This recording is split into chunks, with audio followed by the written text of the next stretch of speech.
Ibu mertua membenciku hanya karena miskin. Langsung saja aku bangun rumah mewah di sebelah rumahnya hingga buat dia syok dan merasa terhina.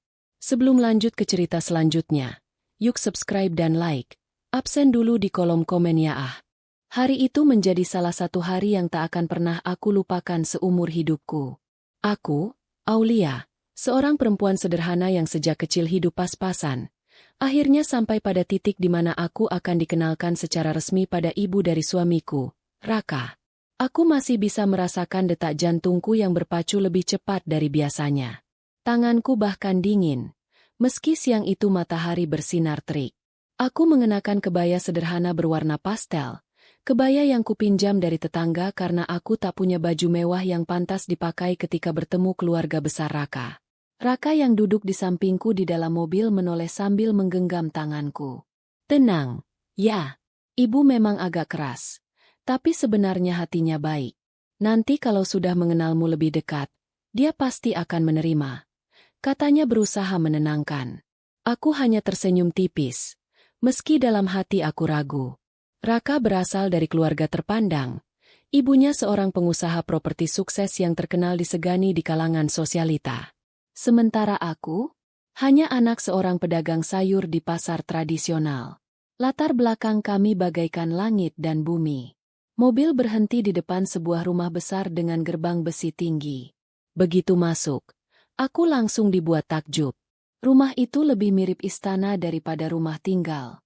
Pilar-pilar menjulang, taman depan terawat rapi dengan patung-patung marmer, dan kaca jendela yang berkilau terkena pantulan cahaya matahari. Aku menelan ludah, berusaha mengatur napas. Dalam hati aku berdoa semoga pertemuan ini berjalan baik. Seorang asisten rumah tangga membukakan pintu. Selamat datang, Mas Raka. Ucapnya ramah. Kami dipersilakan masuk. Aroma bunga segar memenuhi ruang tamu yang luas dengan sofa kulit putih dan lampu kristal besar menggantung di langit-langit. Aku melangkah pelan, takut meninggalkan jejak pada karpet tebal yang tampak mahal. Tak lama, muncul seorang wanita parubaya dengan penampilan elegan. Rambutnya ditata rapi, wajahnya bersih dengan riasan tipis, dan pakaian yang ia kenakan jelas keluaran butik ternama. Dialah Bu Ratna, ibu mertua yang akan menentukan bagaimana nasib hubunganku dengan Raka ke depannya. Raka segera berdiri, menghampiri ibunya, lalu mencium tangannya. Ibu, ini Aulia, istri Raka. Aku buru-buru menunduk sopan dan ikut mencium tangannya. Assalamualaikum, Bu. Tatapan Bu Ratna tajam, menyapu tubuhku dari atas hingga bawah. Senyumnya tidak muncul. Yang kulihat hanya sorot mata penuh penilaian. Waalaikumsalam. Jawabnya singkat. Aku bisa merasakan hawa dingin langsung menyelimuti ruangan. Ia lalu duduk di kursi utama, menyilangkan kaki dengan elegan, dan berkata, "Jadi, ini menantu ibu." Nada suaranya penuh ketidakpercayaan. Raka tersenyum kaku. "Iya, Bu. Aulia orangnya baik, sederhana, dan Raka yakin ibu akan suka padanya." Aku hanya bisa duduk di samping Raka, menundukkan pandangan. Rasanya aku seperti terdakwa yang tengah diadili. Bu Ratna memandangku lama sebelum akhirnya membuka suara lagi. "Asalmu dari mana, Aulia?" Tanyanya dingin. Aku menelan ludah. "Saya dari keluarga sederhana, Bu. Ayah saya pedagang sayur di pasar. Ibu sudah lama meninggal. Saya biasa membantu ayah berjualan sejak kecil." Mata Bu Ratna menyipit. "Pedagang sayur." Ia menoleh pada Raka. "Raka, kamu menikah dengan anak pedagang sayur?" Nada suaranya terdengar penuh penolakan. Wajah Raka berubah kaku. Namun ia tetap mencoba menenangkan ibunya. "Bu, pekerjaan orang tua bukan masalah. Yang penting Aulia orang baik, jujur, dan bisa mendampingi Raka." Namun Bu Ratna tak mengindahkan. Ia justru tersenyum sinis. "Kamu tahu sendiri, keluarga kita dikenal di kalangan atas. Bagaimana jadinya kalau tetangga atau relasi tahu menantuku anak penjual sayur? Itu memalukan, Raka." Kata-katanya menamparku keras. Aku menunduk, menahan air mata yang hampir jatuh. Raka menggenggam tanganku erat. Bu, tolong jangan bicara begitu. Raka yang memilih. Raka yang bertanggung jawab. Tapi Bu Ratna tak berhenti. Ia malah menatapku langsung. Kamu tahu, Aulia, hidup di keluarga ini tidak mudah. Ada aturan, ada standar. Kalau kamu hanya datang membawa kesederhanaan, kamu pikir itu cukup? Apa yang bisa kamu berikan selain beban? Aku terdiam.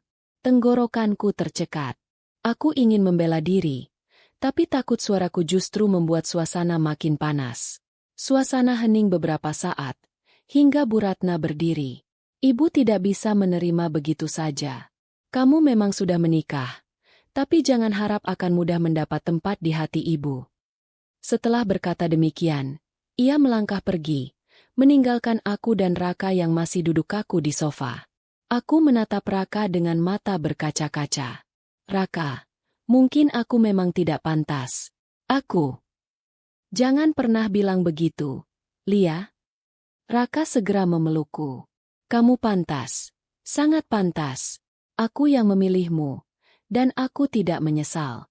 Apapun kata ibu, aku akan tetap bersamamu. Pelukan itu membuatku sedikit tenang, meski luka di hati sudah tergores. Hari pertama bertemu ibu mertua ternyata meninggalkan bekas pahit yang tak pernah kubayangkan sebelumnya. Aku menatap langit-langit rumah mewah itu, lalu dalam hati berbisik. Suatu hari nanti, aku akan membuktikan bahwa aku bukan menantu yang hina hanya karena aku miskin. Hari demi hari setelah pertemuan pertamaku dengan ibu mertua, bayangan kata-kata tajamnya masih terngiang-ngiang di kepalaku. Setiap malam menjelang tidur, aku memutar kembali ucapannya. Anak penjual sayur? Itu memalukan, Raka. Kata-kata itu menusuk lebih dalam daripada pisau. Aku berusaha meyakinkan diriku bahwa seiring waktu Bu Ratna akan melunak. Namun kenyataan berkata lain. Hari-hari di rumah mertua. Sejak menikah, aku dan Raka sempat tinggal beberapa bulan di rumah mertua karena Raka belum menemukan rumah yang cocok untuk kami tempati. Keputusan itu sebenarnya berat bagiku, tapi Raka berkata, "Sabar ya, Lia. Nanti kita pindah begitu ada rumah yang pas. Lagi pula aku ingin dekat dengan ibu dulu." Aku mencoba mengerti. Namun tinggal satu atap dengan Bu Ratna ternyata bagaikan ujian kesabaran tiada henti. Pagi itu, aku bangun lebih cepat dari biasanya. Aku ingin membantu menyiapkan sarapan, berharap Bu Ratna bisa melihat niat baikku. Aku masuk dapur, mengiris bawang, menumis sayur, dan menata meja makan. Saat semua sudah rapi, Bu Ratna muncul dengan gaun tidurnya yang mewah. Ia melirik meja makan lalu menatapku. "Ini kamu yang masak?" tanyanya dingin. "Iya, Bu. Saya masak sayur sop dan goreng tempe. Semoga ibu suka." Jawabku hati-hati. Namun bukannya senang. Ia malah mengangkat alis. "Sayur sop dan tempe? Kamu pikir keluarga ini makan menu pasar setiap pagi? Biasanya ibu sarapan roti panggang dengan smoked beef atau oatmeal impor. Bukan makanan murahan begini." Aku tercekat. Tanganku gemetar. "Maaf, Bu. Saya hanya ingin membantu." "Kalau ingin membantu, sebaiknya kamu belajar dulu standar makanan keluarga kelas atas. Jangan asal masak yang bikin selera hilang." Aku menunduk, menahan perasaan terhina. Di sampingku, Raka yang baru turun dari kamar menatapku iba. "Bu, jangan begitu. Makanan ini enak kok. Aku suka," katanya sambil duduk dan mulai menyendok sop buatan tanganku. Tapi Bu Ratna malah mendengus. "Kamu memang selalu membela dia, Raka. Hati-hati. Jangan sampai kamu ikut jatuh miskin karena istrimu." Lidahku keluh. Aku ingin menangis. Tapi aku memilih diam. Perasaan tertekan. Hari-hari berikutnya tak jauh berbeda.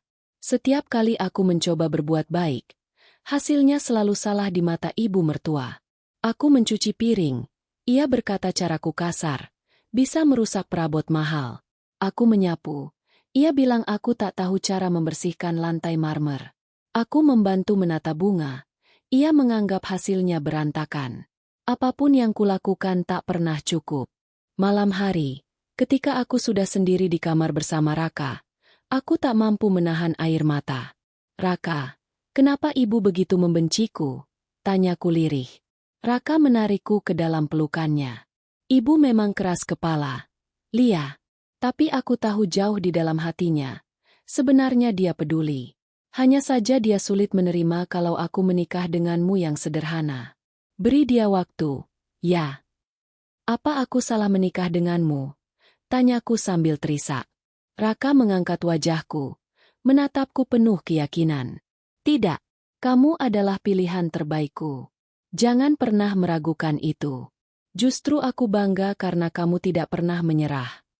Aku mengangguk, meski hatiku masih terasa sakit. Dipermalukan di depan keluarga besar. Suatu hari, Bu Ratna mengadakan arisan keluarga di rumah. Para kerabatnya datang dengan mobil mewah, pakaian elegan, dan perhiasan berkilauan. Aku berusaha tampil rapi dengan gaun sederhana berwarna biru muda. Satu-satunya gaun yang kupunya sejak kuliah. Awalnya acara berjalan biasa. Namun ketika makan siang bersama, salah seorang kerabat bertanya padaku, Aulia, kamu sekarang sibuk apa? Sebelum aku sempat menjawab, Bu Ratna menyela dengan nada merendahkan. Oh, dia? Anak pedagang sayur di pasar. Jadi tidak ada yang bisa diceritakan. Memang begitu latar belakangnya. Untung Raka mau menampung. Semua orang tertawa kecil. Sebagian menutup mulut menahan senyum. Wajahku panas. Mataku mulai berkaca-kaca. Aku ingin menjelaskan bahwa meski sederhana, aku terbiasa bekerja keras. Tapi mulutku terkunci. Raka yang duduk di sebelahku akhirnya angkat bicara. Bu, jangan begitu. Aulia punya hati yang baik dan pekerja keras. Itu lebih berharga daripada gelar atau harta. Namun ucapan Raka hanya membuat Bu Ratna mendengus.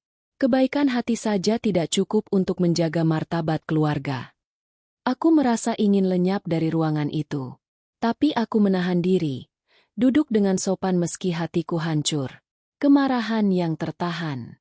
Malam itu, setelah semua tamu pulang, aku menangis sejadi-jadinya di kamar. Raka mencoba menenangkan. Tapi kali ini aku tak bisa berhenti. Raka, aku sudah berusaha. Aku mencoba sabar, mencoba hormat. Tapi selalu salah di mata ibu. Kenapa aku harus dipermalukan di depan orang lain? Apa aku sebegitu rendahnya? Raka menatapku dengan mata berkaca-kaca. Kamu tidak rendah, Lia. Kamu jauh lebih mulia dari mereka yang suka merendahkan orang lain. Aku janji, suatu hari kita tidak akan tinggal di sini lagi. Aku akan buatmu bahagia. Aku mengangguk. Meski dalam hati aku menyimpan bara. Aku tidak akan selamanya jadi bahan hinaan. Aku akan membuktikan, bukan dengan kata-kata, melainkan dengan tindakan nyata. Janji dalam hati. Malam itu, ketika Raka sudah terlelap, aku duduk sendiri di dekat jendela kamar. Lampu-lampu kota terlihat berkelip dari kejauhan. Aku menggenggam tanganku erat dan berjanji pada diriku sendiri. Aku tidak akan selamanya diremehkan hanya karena aku miskin. Aku akan bangkit. Aku akan berjuang. Sampai orang yang merendahkanku terpaksa menundukkan kepala. Bahkan jika itu ibu mertuaku sendiri. Dalam hati, aku tahu luka ini akan menjadi bahan bakar untuk masa depanku. Dan aku yakin, waktunya akan tiba. Sejak malam itu, aku mulai belajar mengubah cara pandangku. Rasa sakit hati akibat ucapan Bu Ratna bukan lagi hanya sebatas luka, melainkan cambuk yang memaksa diriku untuk bangkit.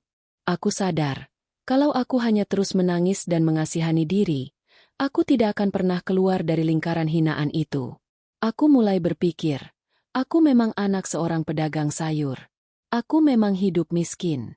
Tapi apakah aku harus terus terikat dengan label itu?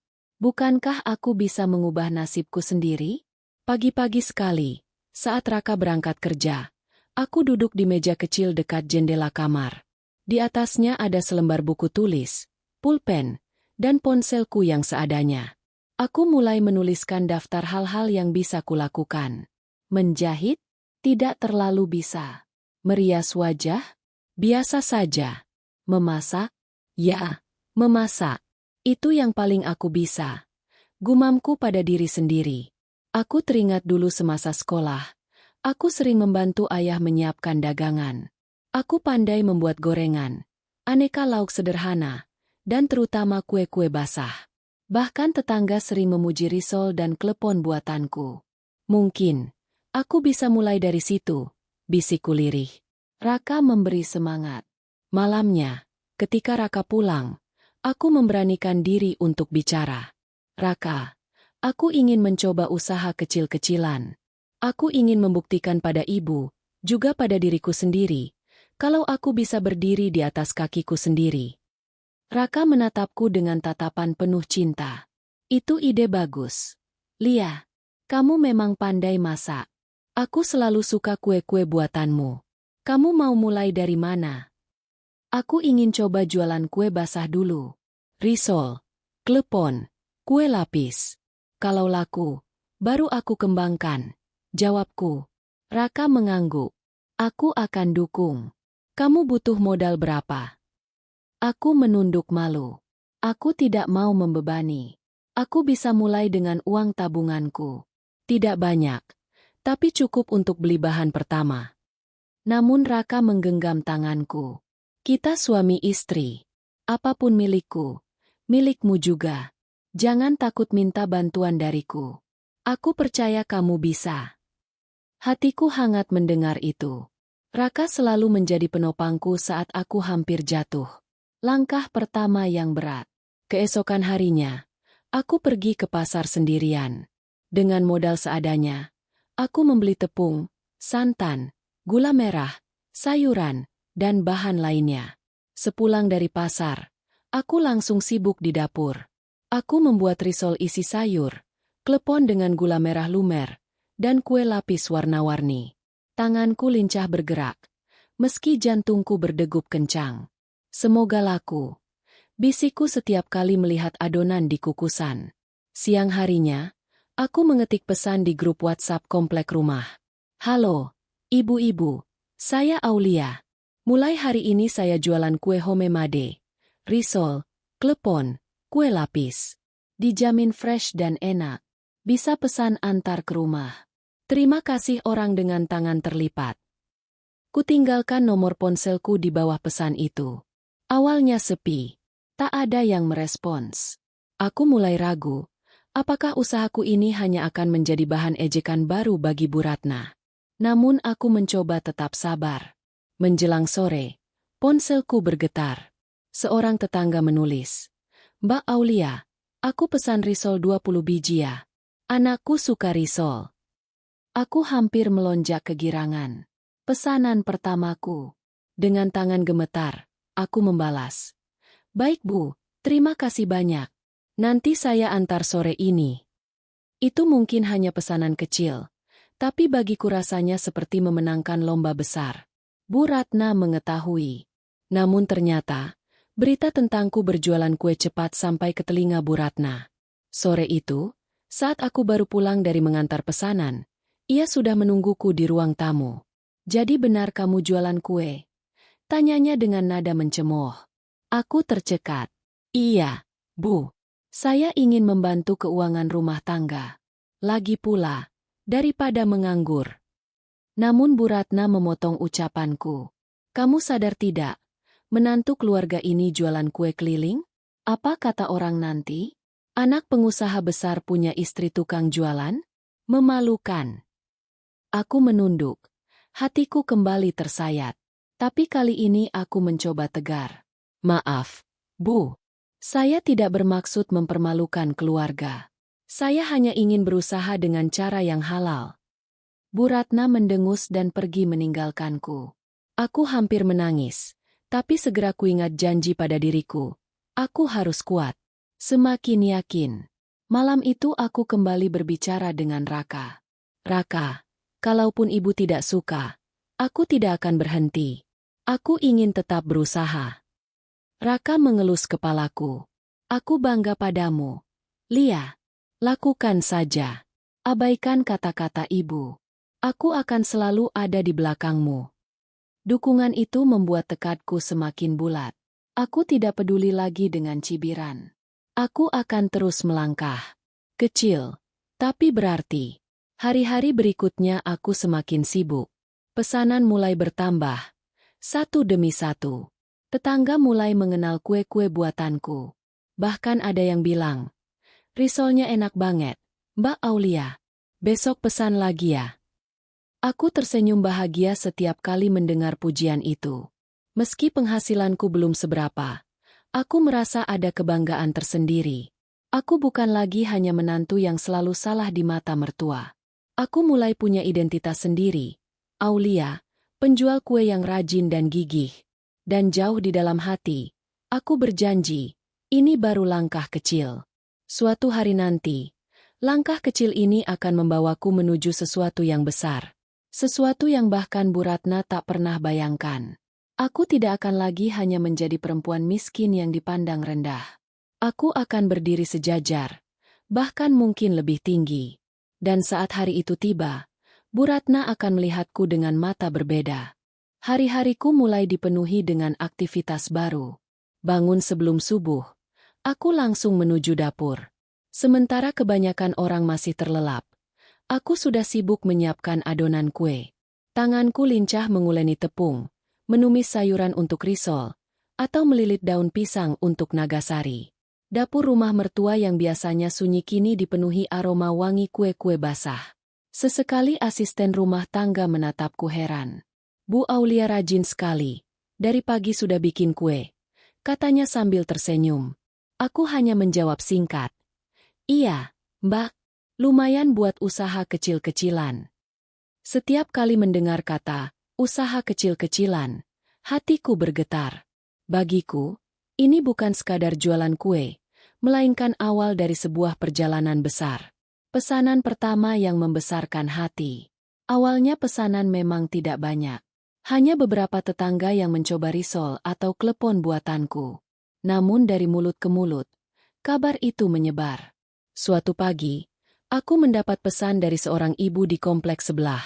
"Mbak Aulia, saya dengar kue risolnya enak sekali. Bisa pesan 100 biji untuk acara pengajian minggu depan." Aku hampir menjatuhkan ponsel dari tanganku.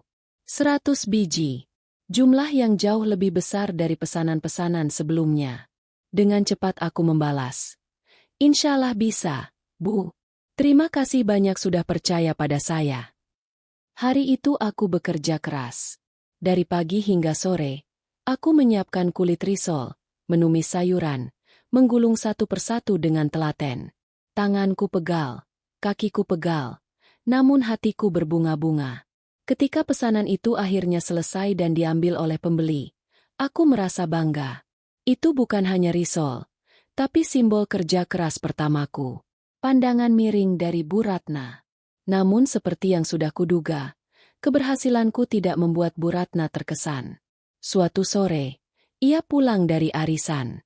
Melihatku sibuk mengemas kue, ia berkomentar dengan nada sinis, "Kamu masih saja sibuk jualan kue? Sampai kapan kamu mau hidup seperti pedagang kaki lima? Menantu keluarga ini seharusnya tidak perlu repot-repot begitu." Aku menghela napas, mencoba tetap tenang. "Maaf, Bu. Saya hanya ingin berusaha. Saya tidak mau sepenuhnya bergantung pada Raka." Namun Bu Ratna hanya melambaikan tangan, seolah tidak ingin mendengar alasanku. Ia berlalu begitu saja. Di balik ucapannya yang menusuk, aku justru semakin yakin, aku harus terus maju. Aku tidak boleh berhenti hanya karena dipandang rendah. Media sosial menjadi jalan. Suatu hari, seorang tetangga muda yang sering membeli kue berkata, "Mbak Aulia, kenapa nggak coba pasarkan di Instagram? Foto-foto kuenya cantik. Pasti banyak yang tertarik." Aku sempat ragu. Aku tidak begitu paham dunia media sosial. Ponselku pun sederhana. Tapi ide itu menarik. Malamnya, aku meminta bantuan Raka. "Mas, tolong bikinkan aku akun Instagram untuk jualan kue. Siapa tahu bisa lebih banyak yang tahu." Raka tersenyum, lalu dengan sigap membuat akun bernama Kue Rumahan Aulia. Ia juga membantuku memotret kue dengan kamera ponselnya. Hasilnya sederhana, tapi cukup menarik. Kami mengunggah foto risol, klepon, dan kue lapis dengan deskripsi singkat. Fresh from the oven. Homemade dengan cinta. Terima pesanan untuk acara. Tidak kusangka, beberapa hari kemudian akun itu mulai mendapat perhatian. Ada teman lama yang memesan lewat DM. Ada juga orang luar komplek yang tertarik mencoba. Pesanan pun mulai meningkat. Perjuangan tanpa lelah. Hari-hariku kini benar-benar penuh. Pagi hingga siang membuat kue, sore mengantar pesanan, malam merencanakan menu untuk esok hari. Tubuhku sering kelelahan, tapi aku tidak peduli. Kadang aku harus berjalan kaki mengantar pesanan karena tidak enak terus meminta Raka mengantar dengan mobil. Tas besar berisi kotak kue kuangkat sendiri, keringat bercucuran, tapi hatiku bahagia. Tetangga mulai mengenalku dengan julukan baru. Itu loh, Bu Aulia yang jualan kue. Kuenya enak banget, selalu habis cepat. Meski sederhana, aku merasa mendapat pengakuan. Itu cukup untuk membuatku terus melangkah. Raka selalu di sampingku. Di tengah perjuangan, Raka tidak pernah berhenti mendukung. Suatu malam ketika aku kelelahan, ia mendekat sambil memijat bahuku. "Lia, kamu luar biasa. Aku tahu ini berat. Tapi aku bangga padamu. Kalau kamu lelah, jangan dipaksakannya." Aku menatapnya dengan mata berkaca-kaca. "Aku lelah, Mas. Tapi setiap kali ingat ucapan ibu, aku jadi ingin membuktikan kalau aku bisa. Aku tidak ingin selamanya jadi bahan hinaan." Raka tersenyum, lalu mencium keningku. "Kamu pasti bisa. Aku yakin." Kata-kata itu menjadi bahan bakar semangatku setiap kali aku hampir menyerah. Hinaan yang menjadi pemicu. Namun di balik keberhasilanku yang mulai terlihat, Bu Ratna tetap saja menutup mata. Suatu kali, saat ada keluarga yang berkunjung, ia berkata terang-terangan, "Menantuku sibuk jualan kue." Katanya bangga. Padahal hanya kue basah murahan. Apa gunanya? Tidak ada kelasnya sama sekali. Aku mendengarnya dari balik pintu, dan jujur hatiku sakit. Namun kali ini aku tidak menangis. Aku hanya tersenyum getir. Biarlah dia berkata begitu sekarang. Suatu hari nanti, aku akan tunjukkan padanya betapa berharganya kue, murahan, ini. Biji-biji kecil yang tumbuh. Bulan demi bulan berlalu. Pesanan semakin banyak. Aku mulai menerima orderan untuk acara besar. Pengajian, ulang tahun, hingga syukuran. Aku menabung sedikit demi sedikit dari hasil jualan. Meski belum banyak, aku merasa bangga bisa menghasilkan uang dari jerih payah sendiri. Bahkan beberapa kali aku bisa memberi uang belanja untuk rumah. Sesuatu yang dulu tidak pernah kubayangkan. Meski Bu Ratna tetap tak menganggap. Aku tahu di luar sana orang-orang mulai menghargai. Itulah yang membuatku semakin yakin bahwa aku berada di jalan yang benar. Janji yang kembali kupegang. Suatu malam, aku duduk sendiri di beranda rumah, menatap langit berbintang. Tanganku menggenggam erat sebuah buku catatan kecil, buku tempat aku menulis mimpi-mimpiku. Di halaman pertama, aku menulis, "Aku akan membangun usaha kue ini sampai sukses besar. Aku akan buktikan bahwa meski aku anak pedagang sayur, aku bisa berdiri sejajar dengan siapapun." Aku menutup buku itu dengan senyum tipis. Aku tahu jalan masih panjang, tapi langkahku sudah dimulai. Dan aku berjanji tidak akan pernah berhenti. Usahaku mulai menunjukkan hasil yang menggembirakan. Dari yang semula hanya pesanan kecil, kini hampir setiap hari ada orderan masuk. Bahkan beberapa orang sudah menjadi pelanggan tetap, selalu memesan setiap pekan. Aku mulai terbiasa dengan ritme kerja yang padat. Bangun dini hari, menyiapkan adonan, memanggang, mengemas, lalu mengantar pesanan.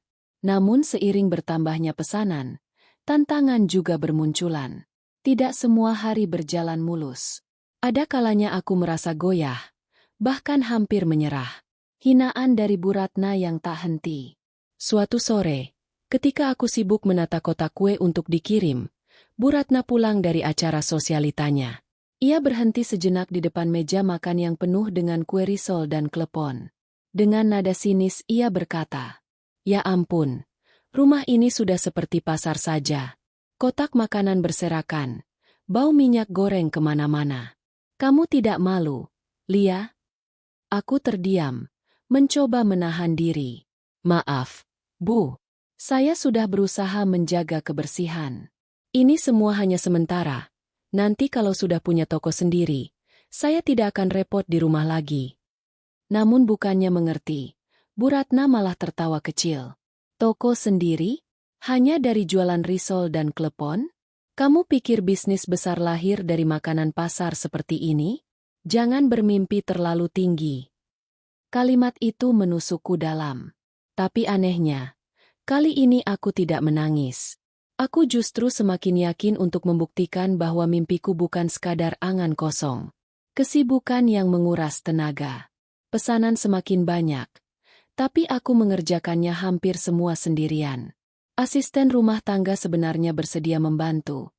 Namun aku tidak ingin membuat mereka terbebani. Akibatnya, tubuhku sering kelelahan. Tanganku kapalan karena sering menguleni adonan. Punggungku pegal karena berdiri terlalu lama. Kadang aku sampai tertidur di dapur dengan tangan masih belepotan tepung. Raka sering menemukan aku kelelahan. Lia, kamu harus jaga kesehatan. Jangan sampai sakit. Katanya dengan khawatir. Aku hanya tersenyum lemah. Aku baik-baik saja. Mas, aku ingin semua ini berhasil. Aku tidak boleh berhenti di tengah jalan. Meski tubuhku letih, hatiku selalu hangat setiap kali melihat pelanggan tersenyum puas dengan kue-kueku. Itu cukup menjadi obat. Masalah pesanan yang gagal. Tidak semua pesanan berjalan mulus. Pernah suatu kali, aku mendapat orderan besar untuk acara hajatan. Aku menyiapkan ratusan kue sejak dini hari. Namun karena terlalu lelah, aku salah takar gula pada adonan klepon. Ketika pelanggan mencicipi, mereka komplain. Kok rasanya beda ya? Terlalu hambar. Aku panik. Hatiku serasa runtuh. Aku meminta maaf berkali-kali dan bahkan tidak mau menerima bayaran penuh. Malam itu aku menangis di pangkuan Raka. Mas, aku gagal. Aku tidak pantas jualan. Aku hanya mempermalukan diriku sendiri. Raka menenangkanku. Lia, kegagalan itu wajar. Semua pengusaha pernah salah. Justru dari kesalahan itu kita belajar. Jangan menyerah, ya? Aku mengangguk pelan. Meski kecewa, aku tahu aku harus bangkit lagi. Komentar pedas dari luar. Selain hinaan Bu Ratna, aku juga menerima komentar pedas dari beberapa orang. Ada tetangga yang berkata, "Ih, menantu orang kaya tapi masih jualan kue? Bukannya suaminya sudah kerja bagus? Untuk apa repot-repot?" Komentar itu membuatku sakit hati. Namun aku belajar untuk tidak terlalu memikirkan. Aku tahu, apapun yang kulakukan, selalu ada orang yang mencibir. Yang penting, aku tahu tujuan utamaku, membuktikan bahwa aku bisa mandiri, dan menunjukkan pada Bu Ratna bahwa kemiskinan bukan aib. Dukungan yang menguatkan.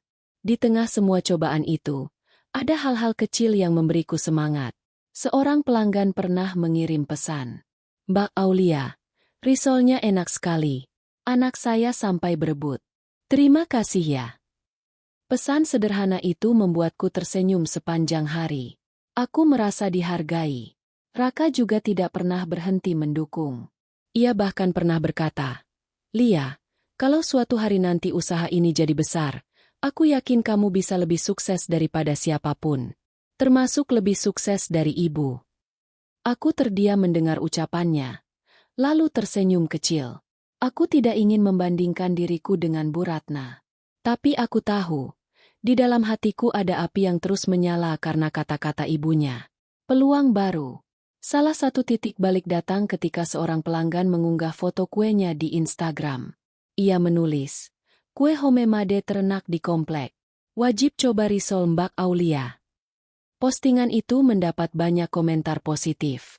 Beberapa orang yang belum pernah memesan jadi penasaran. Akun Instagramku tiba-tiba ramai dengan pesan masuk. Aku terkejut sekaligus bahagia. Media sosial yang awalnya hanya coba-coba kini menjadi pintu rezeki baru. Namun bersamaan dengan itu, tantangan semakin besar. Aku harus meningkatkan kualitas, menjaga konsistensi rasa, dan memperluas produksi. Aku tidak bisa selamanya bekerja sendirian. Keputusan besar. Malam itu, aku duduk bersama Raka sambil membuka buku catatan keuangan. Mas, pesanan makin banyak. Aku sudah tidak sanggup lagi mengerjakan semua sendiri. Aku ingin mencari karyawan, walau satu orang dulu. Raka tersenyum bangga. Itu langkah bagus. Lia, aku bisa bantu carikan orang. Kita mulai dari kecil dulu. Nanti kalau berkembang, bisa tambah lagi. Aku mengangguk. Semangatku kembali menyala. Meski penuh cobaan, aku tahu aku sedang menapaki jalan yang benar. Api di dalam diri. Semua hinaan, rasa lelah, kegagalan, dan komentar pedas justru membuatku semakin kuat. Aku sadar bahwa jalan menuju kesuksesan tidak pernah mudah. Tapi setiap kali aku hampir menyerah, aku selalu ingat wajah Bu Ratna yang menatapku dengan sinis sambil berkata, "Jangan bermimpi terlalu tinggi." Kata-kata itulah yang menjadi bahan bakarku. Aku akan buktikan bahwa mimpiku tidak berlebihan. Bahwa bahkan dari kue basah sederhana, aku bisa membangun sesuatu yang besar. Dan suatu hari nanti, ketika waktunya tiba, Bu Ratna akan melihat dengan mata kepalanya sendiri hasil dari semua kerja keras yang dulu ia remehkan. Hari-hariku semakin sibuk. Sejak memutuskan merekrut satu karyawan untuk membantu di dapur, banyak hal berubah. Aku tidak lagi sendirian menguleni adonan sejak subuh. Kini ada Sari, seorang janda muda tetanggaku, yang membantuku setiap hari. Awalnya aku agak canggung memberi perintah. Tapi Sari sangat cekatan dan pekerja keras. "Mbak, biar saya yang goreng risol. Tangan Mbak jangan kena minyak terus. Nanti kapalan makin parah," katanya suatu kali. Aku hanya tersenyum, merasa bersyukur ada yang bisa diandalkan. Dengan adanya bantuan, pesanan bisa dikerjakan lebih cepat. Bahkan aku mulai bisa menerima orderan besar yang sebelumnya sering kutolak. Dari rumah ke toko kecil, pesanan lewat Instagram semakin deras. Orang-orang mulai menyebut brand sederhanaku, Kue Lia Homemade. Aku kaget ketika banyak pelanggan datang langsung ke rumah hanya untuk membeli beberapa kotak kue. "Bu, ini bener rumah Kue Lia Homemade ya? Anak saya doyan banget risolnya," kata seorang ibu muda sambil tersenyum malu-malu. Rumah mulai terasa sempit karena setiap hari penuh dengan orang datang dan pergi. Kotak-kotak kue menumpuk, dan aroma gorengan sudah tidak bisa dikendalikan lagi. Akhirnya aku memberanikan diri menyewa sebuah ruko kecil di pinggir jalan. Letaknya strategis, dekat sekolah dan kantor kelurahan. Hari pertama membuka toko itu sungguh tak terlupakan. Aku menata meja, menghias dengan bunga plastik sederhana, dan menempelkan banner bertuliskan, "Kue Lia Homemade lezat, sehat, terjangkau." Banyak yang mampir hanya karena penasaran. Tapi sebelum siang, rak kuenya sudah habis. Aku bahkan kewalahan melayani pelanggan. Malamnya, aku menangis bahagia di pelukan Raka. "Mas, aku nggak nyangka semua ini bisa terjadi secepat ini. Aku pikir aku hanya akan berjualan di rumah." Raka mengusap kepalaku lembut. "Lia, ini baru permulaan. Kamu akan lebih besar dari ini." Media sosial jadi senjata. Salah satu keajaiban besar datang dari dunia maya. Seorang food blogger terkenal di kota kami mencoba risolku. Ia menulis ulasan di blog dan membuat video singkat di Instagram. "Kalau kalian cari risol ternak di kota ini, coba Kue Lia Homemade. Kulitnya renyah, isinya lumer. Serius, ini bukan sponsor, ini jujur enak," katanya dalam video. Dalam hitungan jam, notifikasi pesan di Instagram meledak. Puluhan orang menanyakan cara pesan. Bahkan ada yang minta kirim keluar kota. Aku tertegun. Rasanya seperti mimpi. Dari kue sederhana yang kubuat dengan tangan sendiri, tiba-tiba orang-orang berebut ingin mencoba. Pendapatan yang meningkat drastis. Jika dulu aku hanya mendapat ratusan ribu sehari, kini omzetku bisa mencapai jutaan. Bahkan dalam seminggu pertama membuka toko, aku sudah balik modal sewa ruko. Aku mulai mencatat keuangan lebih serius. Setiap sen masuk dan keluar kutulis rapi di buku besar. Raka sering membantuku menghitung laba bersih. "Lia, kamu sadar nggak? Dalam sebulan ini, pendapatanmu lebih besar daripada gaji bulanan aku di kantor, kata Raka sambil tersenyum bangga. Aku terdiam, antara kagum dan takut. Aku tak pernah membayangkan seorang perempuan sederhana sepertiku bisa menghasilkan uang sebanyak itu. Pandangan Bu Ratna. Tentu saja, kabar kesuksesanku sampai ke telinga Bu Ratna. Suatu sore, ketika ia datang berkunjung, ia melihat toko kecilku yang selalu ramai. Dengan wajah datar, ia berkomentar, "Lumayanlah. Tapi jangan terlalu bangga dulu. Usaha kecil seperti ini gampang jatuh kalau nggak hati-hati." Aku hanya tersenyum sopan. Dalam hati aku tahu, meski ia mencoba merendahkan, sebenarnya ia kaget melihat perkembanganku. Tetangga-tetangga bahkan mulai membandingkan. Wah, menantunya Bu Ratna hebat ya. Dari kue bisa buka toko. Rajin sekali. Aku melihat wajah Bu Ratna berubah ketika mendengar itu.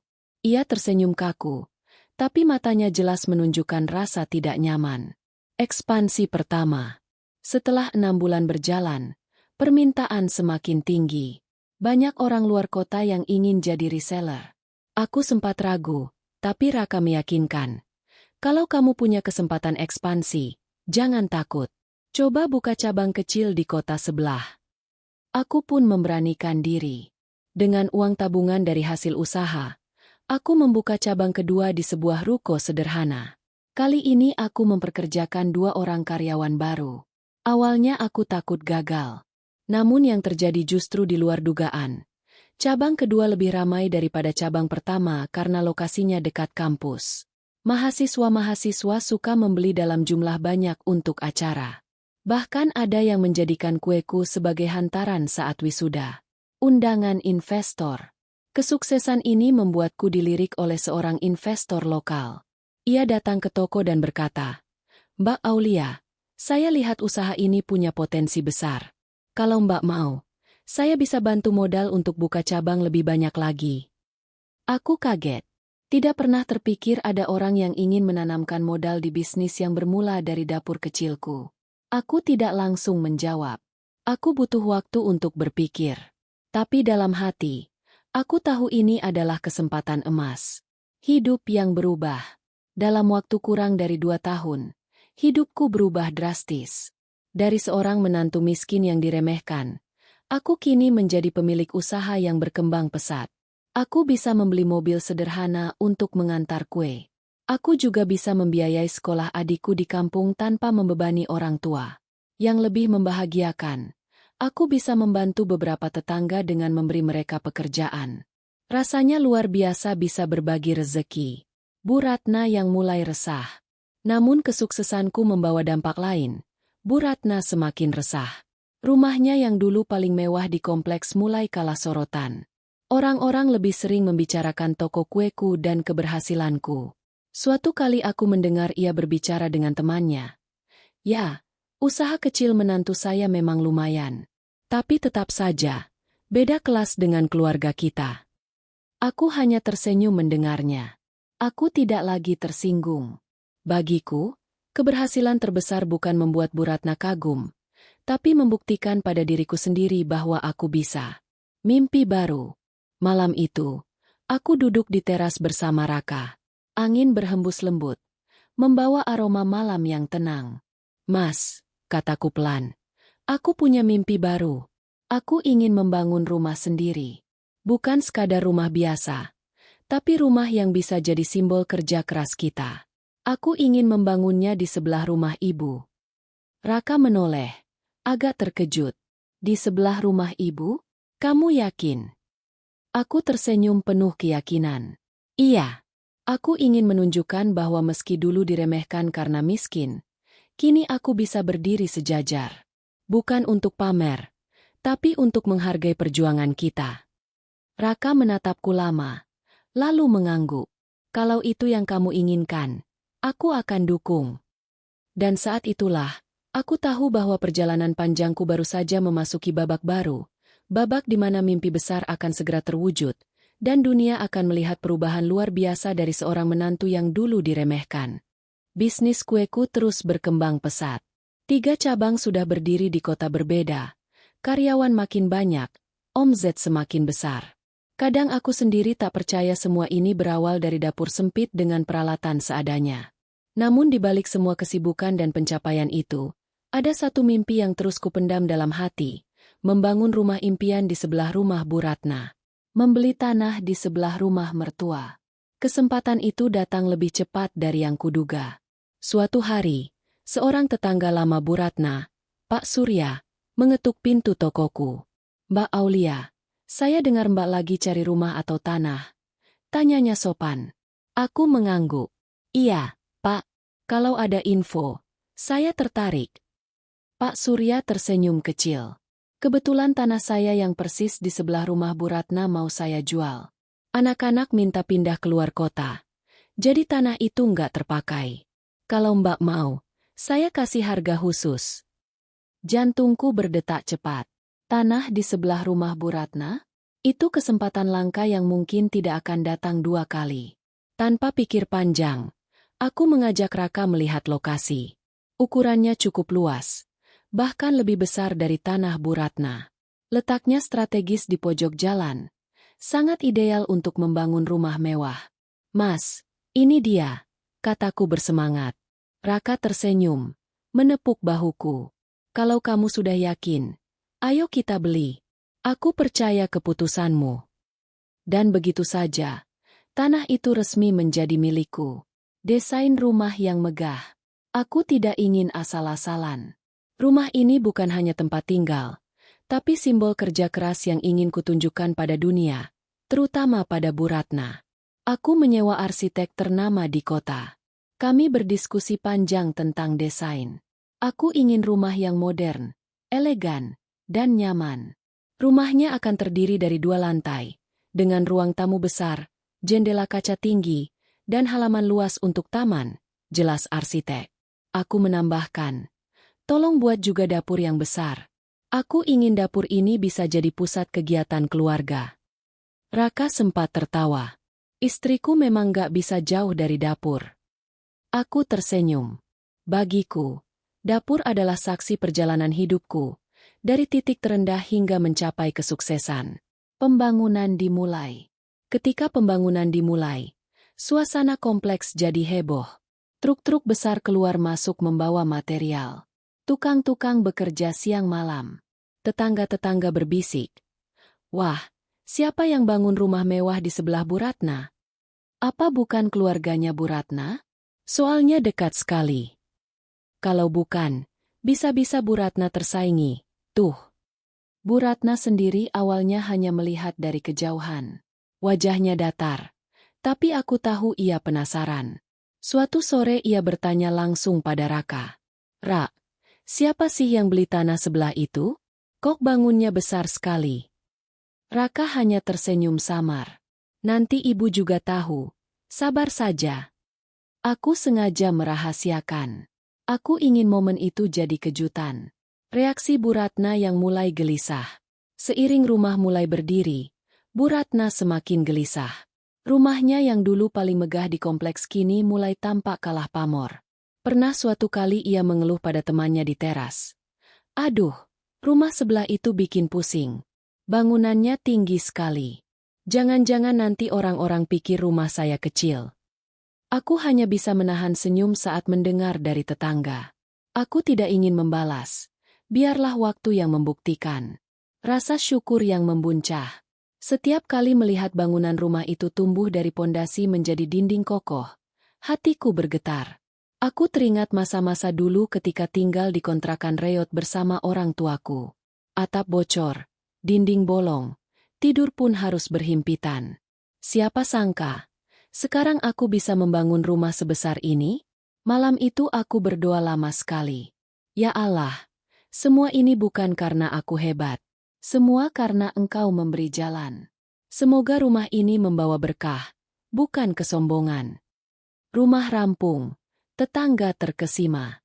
Setahun kemudian, rumah itu akhirnya selesai. Cat putih gading dengan aksen kayu, jendela kaca besar, pagar besi modern, dan taman hijau di depan rumah.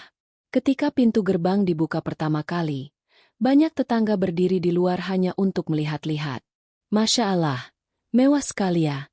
Seperti rumah artis. Aku nggak nyangka ada rumah sebagus ini di kompleks kita. Bisik-bisik itu sampai ke telinga Bu Ratna. Wajahnya pucat, seperti tidak percaya rumah itu berdiri tepat di sebelahnya. Rahasia terbongkar. Hari itu aku sengaja mengundang keluarga besar untuk syukuran kecil-kecilan. Bu Ratna juga hadir, meski tampak enggan. Ketika acara dimulai, aku berdiri di depan semua orang. Dengan suara bergetar karena haru, aku berkata, "Alhamdulillah, hari ini saya dan Raka bisa mewujudkan mimpi kami, membangun rumah sendiri. Terima kasih atas doa dan dukungan semuanya. Semoga rumah ini menjadi tempat penuh keberkahan." Semua orang bertepuk tangan. Bu Ratna tampak terperangah. Matanya membesar. "Apa? Jadi, rumah ini milikmu, Lia?" Aku menoleh padanya dengan senyum tulus. "Iya, Bu. Ini rumah kami. Di sebelah rumah Ibu." Ruangan hening sesaat. Lalu terdengar bisik-bisik kagum. "Wah, menantunya Bu Ratna hebat sekali. Dulu katanya miskin, sekarang bisa bangun rumah megah. Benar-benar luar biasa." Bu Ratna hanya terdiam. Wajahnya memerah. Bu Ratna merasa terhina. Setelah acara selesai, Bu Ratna memanggil Raka ke samping. Aku sempat mendengar potongan kata-katanya. "Rak, kenapa kamu nggak bilang dari awal? Kamu sengaja bikin ibu malu, ya? Semua orang jadi membandingkan rumah ibu dengan rumah kalian." Raka menjawab tenang. "Bukan begitu, Bu. Kami hanya ingin punya rumah sendiri. Lia sudah bekerja keras. Dia pantas mendapatkannya." Bu Ratna menggeleng. Wajahnya penuh amarah bercampur malu. Ibu tidak pernah menyangka menantu miskin itu bisa menyaingi ibu. Kata-kata itu membuat hatiku perih. Tapi aku tidak lagi merasa kecil. Justru aku semakin kuat. Aku tahu semua yang kucapai bukan untuk merendahkan siapapun, melainkan untuk menghargai diriku sendiri. Kehidupan baru di rumah mewah. Malam pertama tidur di rumah baru itu penuh rasa syukur. Raka menggenggam tanganku erat. "Lia, kamu sadar nggak? Semua ini hasil kerja kerasmu.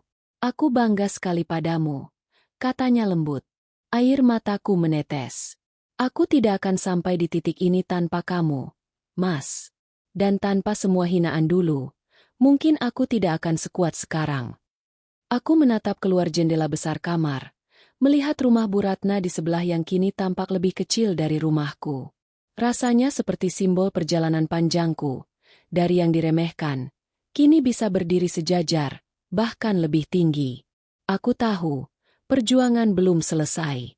Justru setelah ini, konflik akan semakin rumit. Karena Bu Ratna tidak akan mudah menerima kenyataan bahwa menantu yang dulu ia hina, kini hidup lebih mewah darinya.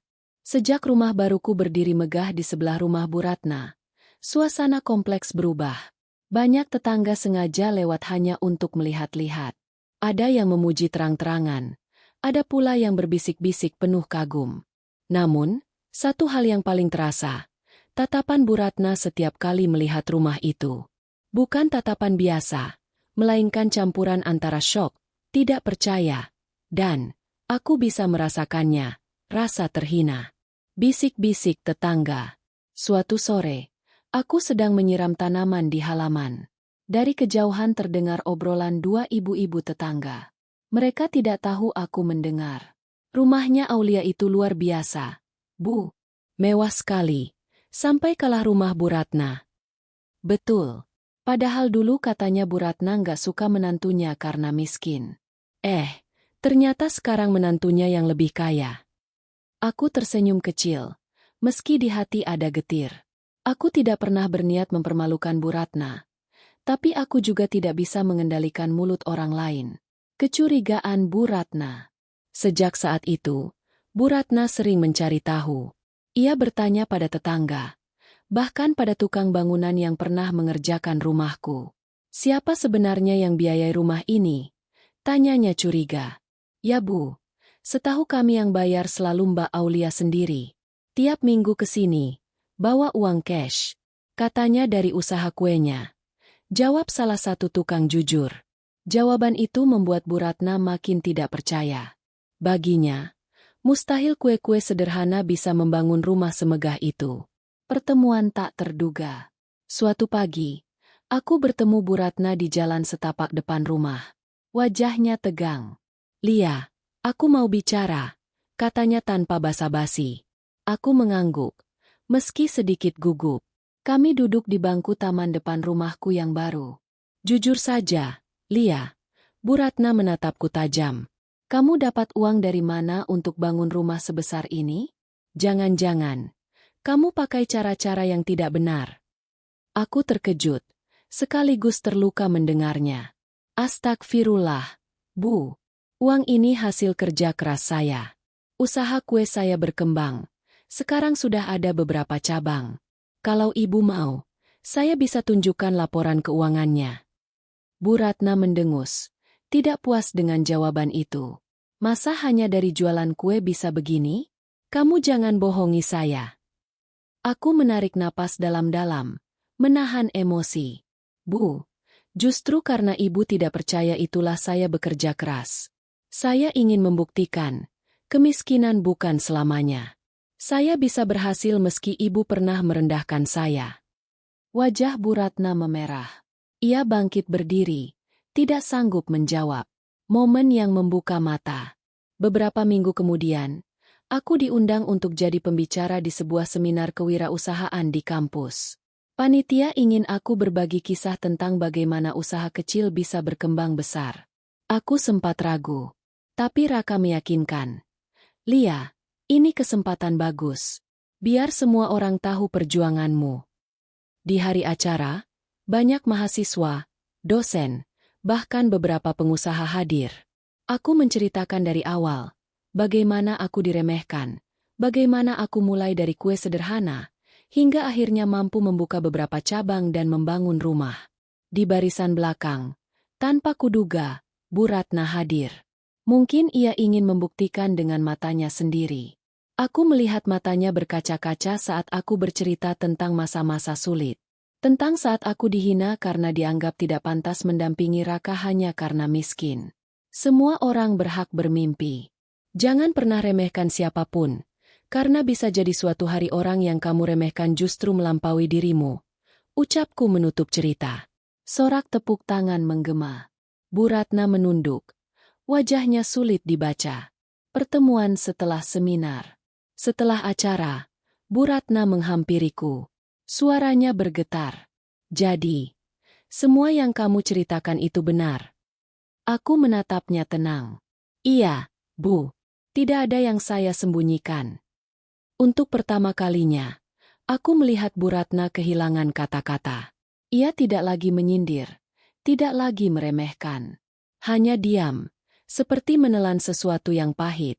Gengsi yang masih menguasai. Meski demikian, gengsi Bu Ratna terlalu tinggi. Bukannya berubah lembut, ia justru semakin sering menunjukkan ketidaksenangannya secara halus.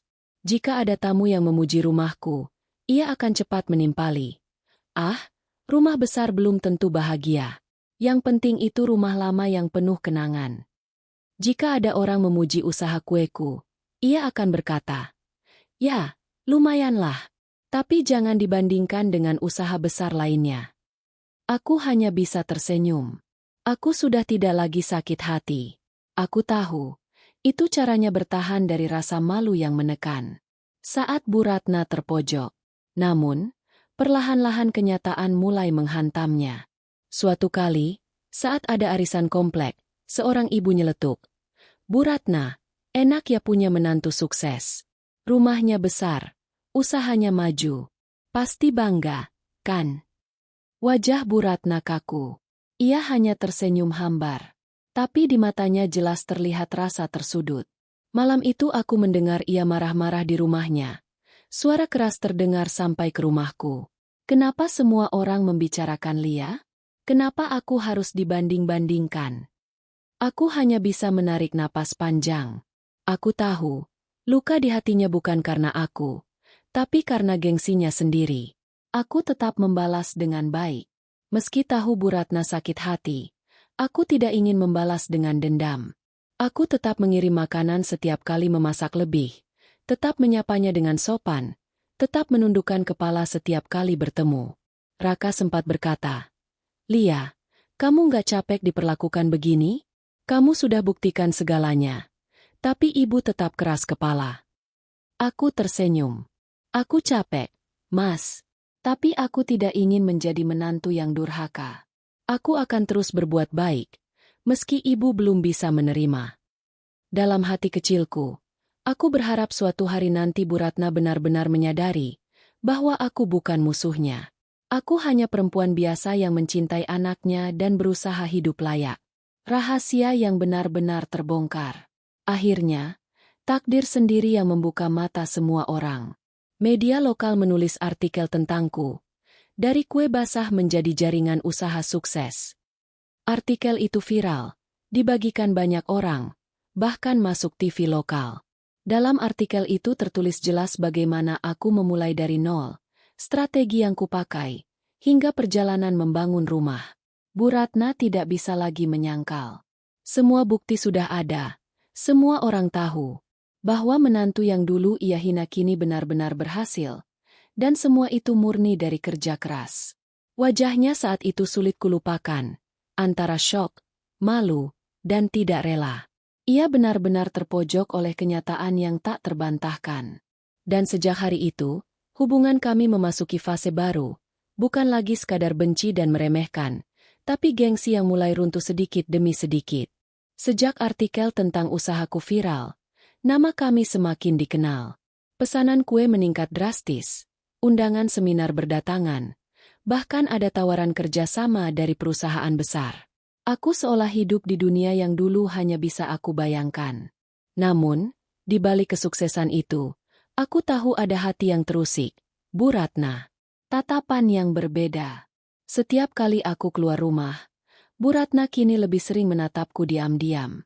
Bukan lagi tatapan penuh hinaan, melainkan campuran iri, kagum, dan tersinggung. Pernah suatu sore, saat aku menjemur bunga kering untuk dekorasi kue, ia berdiri di pagar rumahnya. "Banyak juga ya pesananmu sekarang," ucapnya tiba-tiba. Aku menoleh, sedikit terkejut. "Alhamdulillah, Bu. Semua ini berkat doa dan kerja keras." Ia hanya mengangguk. Tidak ada sindiran, tapi juga tidak ada pujian. Obrolan dengan tetangga. Tetangga kini lebih sering memuji rumahku di depan Bu Ratna. Mungkin tanpa sadar menusuk harga dirinya. "Bu Ratna, menantunya hebat sekali. Bukan cuma cantik, tapi pintar usaha juga. Saya kalau punya menantu begitu pasti bangga," kata seorang ibu saat arisan. Bu Ratna tersenyum kaku. "Ya, lumayanlah, tapi masih banyak yang lebih hebat." Namun, di rumah, aku mendengar kabar dari Raka bahwa ibunya sering melampiaskan amarah. "Kenapa semua orang selalu membicarakan Lia? Aku ini ibunya Raka. Kenapa bukan aku yang dipuji?" Raka hanya bisa menenangkan. Tapi aku tahu di hatinya ia juga sedih melihat ibunya begitu. Rasa tersinggung yang memuncak. Puncaknya terjadi ketika keluarga besar berkumpul untuk acara tahlilan salah satu kerabat. Di sana, paman Raka yang cukup berpengaruh berkata lantang, "Ratna, kamu beruntung sekali punya menantu seperti Aulia. Rumahnya saja sudah lebih besar dari rumahmu. Hebat sekali." Suasana mendadak hening. Semua orang menoleh ke arah Bu Ratna. Aku bisa melihat wajahnya memerah. Senyum dipaksakan. Matanya berkedip cepat menahan rasa malu. Setelah acara, ia marah besar pada Raka. "Ini semua salahmu. Kenapa kamu biarkan istrimu mendirikan rumah di sebelah rumahku? Sekarang orang-orang membandingkan aku dengannya. Aku merasa terhina." Raka menatap ibunya tegas. "Bu, kenapa ibu harus merasa terhina? Lia bekerja keras untuk semua itu. Bukankah seharusnya ibu ikut bangga?" "Bangga? Bangga apa kalau semua orang menganggap aku kalah dengan menantuku sendiri?" jawab Bu Ratna dengan suara tinggi. Aku mendengarnya dari balik pintu. Hatiku sesak. Aku tidak pernah berniat membuat Bu Ratna merasa kalah. Tapi kenyataannya, itulah yang ia rasakan. Dialog yang menggetarkan hati. Malam itu, aku memberanikan diri bicara langsung. Aku masuk ke kamar Bu Ratna setelah ia selesai sholat. "Bu, boleh saya bicara?" Tanyaku pelan. Ia menoleh. Wajahnya masih muram. "Apa lagi? Mau apa kamu?" Aku duduk bersila di hadapannya. "Bu, saya minta maaf kalau rumah ini membuat ibu tersinggung. Sungguh, saya tidak pernah berniat menyaingi ibu. Saya hanya ingin keluarga kita hidup lebih nyaman." Bu Ratna menatapku tajam. "Kamu pikir aku percaya? Kamu sengaja bangun rumah megah di sebelahku untuk mempermalukan aku." Aku terdiam sejenak, menahan perih di dada. Lalu aku berkata lirih, "Bu, dulu ibu menghina saya miskin. Saya menangis. Tapi saya jadikan hinaan itu sebagai semangat. Bukan untuk balas dendam, tapi untuk membuktikan bahwa saya mampu. Kalau itu membuat ibu sakit hati, saya mohon maaf. Tapi, saya tidak bisa lagi meminta maaf karena saya bekerja keras untuk kebahagiaan keluarga saya sendiri." Air mata menetes di pipiku. Suasana hening beberapa saat. Bu Ratna menoleh ke arah lain, seakan menolak menunjukkan kelembutan hatinya. Tapi aku bisa melihat matanya berkaca-kaca. Titik retak gengsi. Sejak percakapan itu, sikap Bu Ratna berubah sedikit demi sedikit. Ia masih gengsi, masih sering bersuara ketus, tapi tidak lagi sekeras dulu. Kadang ia diam-diam memperhatikan cucunya bermain di halaman rumahku. Kadang aku melihatnya menatap kue-kue yang kubuat dengan penuh minat, meski tak pernah mau memuji. Raka berkata, "Aku tahu ibu sebenarnya mulai luluh, tapi gengsinya terlalu tinggi untuk mengakuinya." Aku hanya tersenyum. "Tidak apa-apa, Mas. Yang penting, dia tidak lagi membenciku sekeras dulu." Undangan tak terduga. Beberapa hari kemudian, sebuah undangan datang dari pihak pemerintah kota. Mereka akan memberikan penghargaan kepada pengusaha muda inspiratif, dan aku termasuk salah satu penerima. Aku kaget sekaligus bangga. Saat aku memberitahu keluarga, reaksi Bu Ratna membuatku terdiam. Ia menatapku lama, lalu berkata pelan, "Kalau begitu, aku ikut." Aku nyaris tidak percaya dengan apa yang kudengar. Bu Ratna, yang selama ini gengsi, kini ingin hadir di acara penghargaan untukku. "Benar, Bu? Ibu mau ikut?" Tanyaku memastikan. Ia mengangguk, meski wajahnya tetap datar. Aku ingin lihat dengan mata kepala sendiri. Hari yang menyentuh harga diri. Hari itu, aku naik ke panggung menerima penghargaan. Lampu sorot menerangi wajahku, tepuk tangan menggema. Aku sempat menoleh ke kursi tamu. Di sana, Bu Ratna duduk anggun dengan kebaya. Matanya menatap lurus ke arahku. Tidak ada senyum, tapi tatapannya berbeda. Ada sesuatu yang sulit kujelaskan, campuran antara bangga, kagum, dan harga diri yang terusik. Setelah acara, beberapa pejabat bahkan menghampirinya. "Bu Ratna, Anda pasti bangga punya menantu seperti ini. Hebat sekali." Bu Ratna tersenyum kaku, lalu berkata, "Ya, dia memang menantu saya." Hanya kalimat sederhana, tapi bagi Bu Ratna yang gengsian, itu sudah luar biasa. Perubahan yang mulai terlihat. Sepulang dari acara, suasana rumah berubah. Bu Ratna tidak lagi menatap rumahku dengan pandangan sinis. Ia masih belum mau mengucapkan pujian secara langsung, tapi aku tahu hatinya mulai tersentuh. Malam itu, ia bahkan mengetuk pintu rumahku. "Lia," panggilnya pelan. Aku segera membukakan pintu. "Ada apa, Bu?" Ia terdiam sejenak, lalu berkata, "Besok aku mau ikut bantu di dapur. Aku mau lihat bagaimana kamu membuat kue-kue itu." Aku terperangah. Untuk pertama kalinya, Bu Ratna menunjukkan ketertarikan, bahkan ingin ikut serta. Air mataku hampir jatuh. Aku hanya bisa tersenyum dan mengangguk. "Tentu, Bu. Saya akan sangat senang kalau Ibu mau ikut." Itulah momen pertama harga diri Bu Ratna benar-benar tersentuh. Bukan karena terhina, tapi karena ia mulai menyadari bahwa di balik rumah mewah dan usaha besar, ada kerja keras menantunya yang selama ini ia benci. Hari itu, Suasana rumah berbeda. Sejak Bu Ratna berkata ingin ikut membantuku di dapur, aku sudah mempersiapkan segala sesuatu dengan hati-hati. Aku ingin ia merasa nyaman, meski aku tahu sifat keras kepalanya tidak akan hilang begitu saja. Pagi itu, Bu Ratna datang dengan daster sederhana, wajahnya tanpa riasan. Ia berdiri di ambang pintu dapurku, canggung. Apa yang harus aku lakukan? Tanyanya pelan. Aku tersenyum lebar.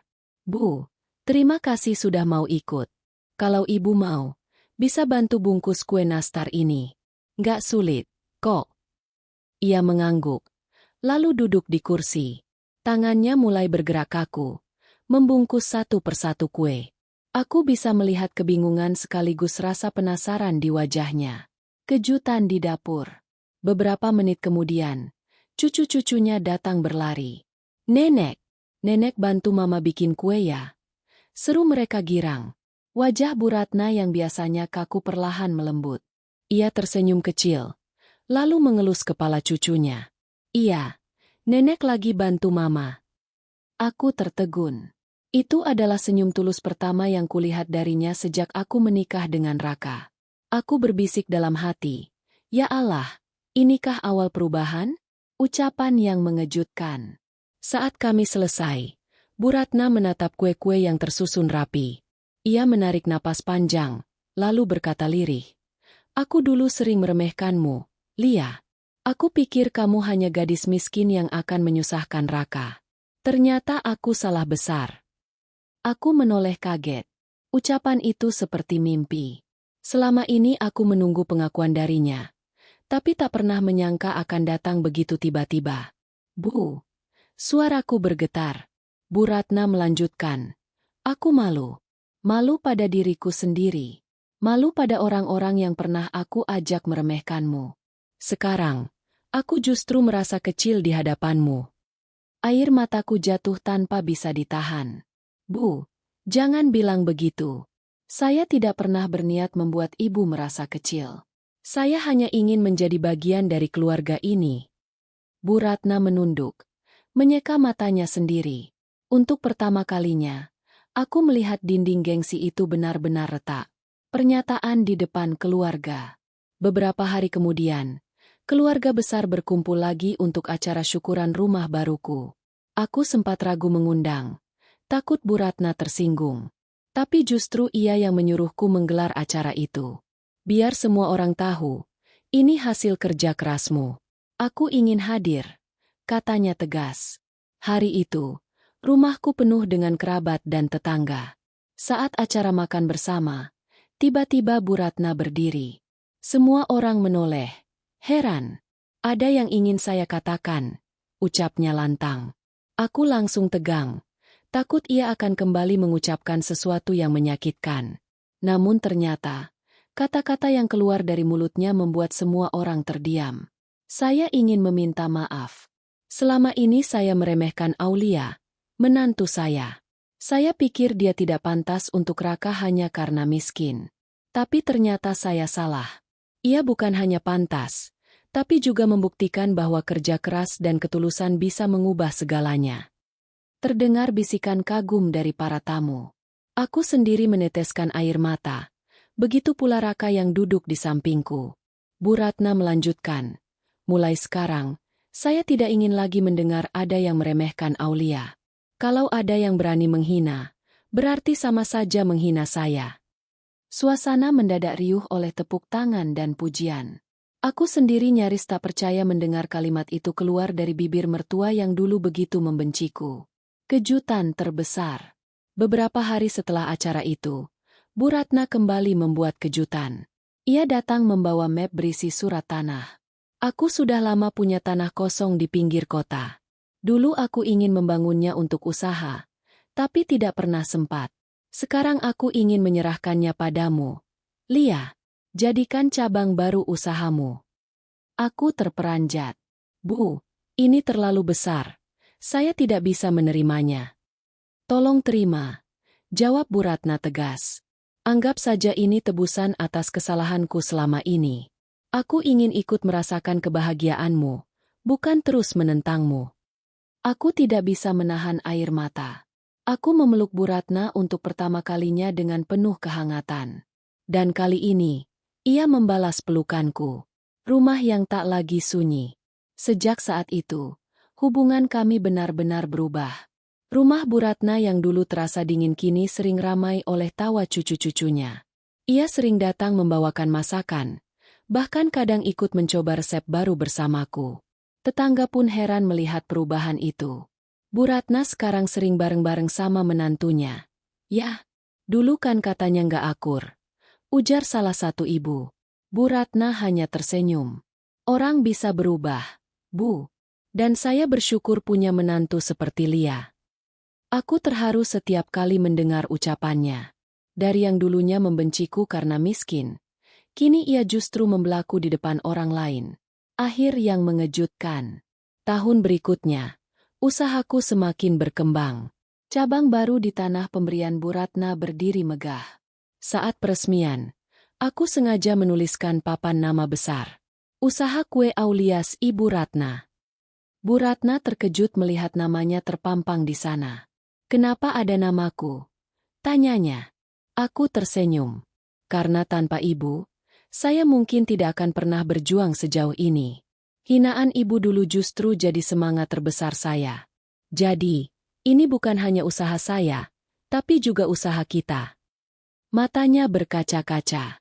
Ia memelukku erat. "Lia, maafkan aku." Dan di momen itu, aku tahu cerita kami sudah benar-benar berubah. Dari kebencian menjadi penerimaan. Dari gengsi menjadi kebanggaan.